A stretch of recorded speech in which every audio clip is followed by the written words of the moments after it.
Hello friends, welcome to யாஸ் recipes. இன்றைக்கி நம்ம ரொம்ப சுவையாக மொறுன்னு கிறிஸ்பி சிக்கன் விங்ஸ் எப்படி செய்யறதுன்னு தான் பார்க்க போகிறோம். இது ரொம்பவே டேஸ்ட்டாக இருக்கும், செய்கிறது ரொம்ப ஈஸி. ஒரு மிக்சிங் பவுலில் ஒரு முட்டையை உடச்சி ஊற்றிக்கலாம். இதோடவே ஒரு ஸ்பூன் லெமன் ஜூஸ் சேர்த்துக்கோங்க.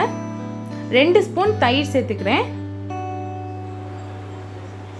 1 ஸ்பூன் தனி மிளகாய்த்தூள், 1 ஸ்பூன் மிளகுத்தூள், 1 ஸ்பூன் மல்லித்தூள், கொஞ்சமாக உப்பு. இப்போ இது எல்லாத்தையும் சேர்த்து நல்லா ஒரு வாட்டி மிக்ஸ் பண்ணிக்கலாம்.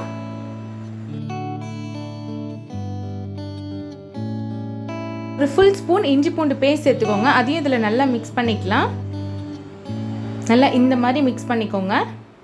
இன்னைக்கு நான் 1 கிலோ சிக்கன் விங்ஸ் எடுத்திருக்கேன். அதையும் இதோட சேர்த்துக்கலாம். கடையில் இந்த மாதிரி விங்ஸ்னு கேட்டிங்கனாலே கொடுப்பாங்க.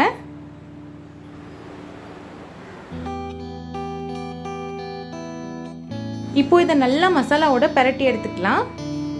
இது நல்லா மசாலாவில் ஊறட்டும். இது குறைஞ்சது ஒரு 2 மணி நேரமாவது ஃப்ரிட்ஜில் வச்சு எடுத்துக்கோங்க. இப்போ ஒரு பிளேட்டில் 1 கப் மைதா எடுத்துக்கோங்க. அதே கப்பில் 1/2 கப் கார்ன்ஃப்ளவர் எடுத்துக்கலாம். இப்போ மசாலா சேர்க்கலாம். 1 ஸ்பூன் தனி மிளகாய்த்தூள், 1 ஸ்பூன் மிளகுத்தூள், 1 ஸ்பூன் அளவுக்கு உப்பு சேர்த்துக்கோங்க.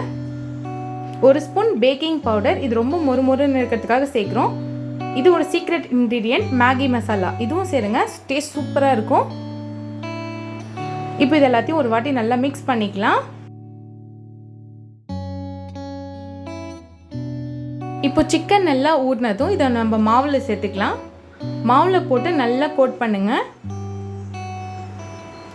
மாவு எல்லா சைடும் படணும். இந்த மாதிரி பிடிச்சி கோட் பண்ணுங்க. அப்போ தான் வந்து மாவு நல்லா இறங்கும்.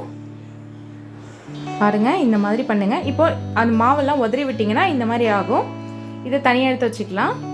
இந்த மாதிரி எல்லா சிக்கனையும் செஞ்சு எடுத்துக்கோங்க. நல்லா சூடான எண்ணெயில் எல்லா சிக்கனையும் ஒன்று போட்டு பொரிச்சு எடுங்க. நம்ம போடுறப்போ தீ வந்து ஹை ஸ்பீடில் இருக்கணும். போட்டதும் மீடியம் ஃப்ளேமில் வைங்க. அப்போ தான் சிக்கன் உள்ளே நல்லா வேகும், வெளியவும் தீயாமல் இருக்கும். பாருங்கள், ஒரு சைடு நல்லா வெந்துருச்சு. இப்போ திருப்பி போட்டுக்கலாம். நல்லா வெந்துடுச்சு. இதை எடுத்து ஒரு பிளேட்டில் மாற்றிக்கலாம். அவ்வளோதான், சூப்பரான கிறிஸ்பி சிக்கன் விங்ஸ் ரெடி ஆயிடுச்சு. இது வீட்டிலே ரொம்ப ஈஸியாக செஞ்சிடலாம். குழந்தைங்களுக்குலாம் இது கண்டிப்பாக ரொம்ப பிடிக்கும். ட்ரை பண்ணிவிட்டு எப்படி இருந்துச்சுன்னு கமெண்ட் பண்ணுங்கள்.